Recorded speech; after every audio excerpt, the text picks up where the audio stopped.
ராஜஸ்தானின் சுரு பகுதியில் விமானப்படையின் ஜாகுவார் ரக போர் விமானம் விழுந்து நொறுங்கியிருப்பதாக அண்மை தகவல் கிடைத்திருக்கிறது. விவரங்களுடன் ஈரானுடைய சிறப்பு செய்தியாளர் முகிலன் விவரம் என்ன? தேவா, தற்போது ராஜஸ்தானில் இருக்கக்கூடிய சுரு என்ற பகுதியில் ஒரு இந்திய விமானப்படைக்கு சொந்தமான ஜாகுவார் போர் விமானமானது விழுந்து நொறுங்கி இருக்கிறது. இதில் ஒருவர் உயிரிழந்திருக்கலாம் என்றும் கூறப்படுகிறது. ஆனால் இதுவரை உறுதிப்படுத்தப்பட்ட தகவல் வெளியாகவில்லை. மிக முக்கியமாக இந்த ஆண்டில் மட்டும் 2 ஜாகுவார் போர் விமானங்கள் விழுந்து நொறுங்கி இருக்கின்றன. ஒன்று ஏப்ரலில், ஒன்று மார்ச் மற்றும் ஏப்ரல் மாதங்களில் இந்த விமானங்கள் ஜாகுவார் ரக போர் விமானங்கள் விழுந்து நொறுங்கி இருக்கின்றன. இந்த விபத்துக்கான காரணம் இதுவரை என்ன என்பது தெரியவில்லை. அதே போல ஏற்கனவே கூறியது போல ஒருவர் உயிரிழந்திருக்கலாம்.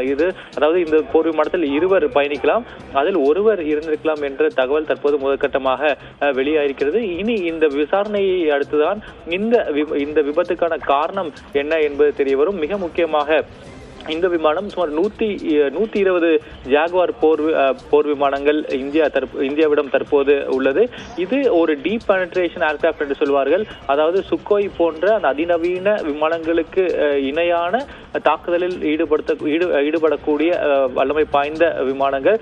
இது இந்திய விமானப்படையில் ஒரு மிக முக்கியமான அங்கம் பெறுகின்றன. இந்த விமானங்கள் தற்போது விழுந்து விபத்துக்குள்ளாக இருக்கிறது. அதாவது கடந்த 7 மாதங்களில் மட்டும் தற்போது 3 ஜாகுவார் விமானங்கள் விபத்துக்குள்ளாக இருப்பது பல்வேறு கேள்விகளை எழுப்பி உள்ளது. இனி அதாவது இந்த மாதிரியான விபத்துக்கள் நடந்தவுடன் இந்திய விமானப்படை ஒரு கமிட்டியை அமைத்து இந்த விபத்துக்கான காரணம் என்ன என்பதை கண்டறிவார்கள்.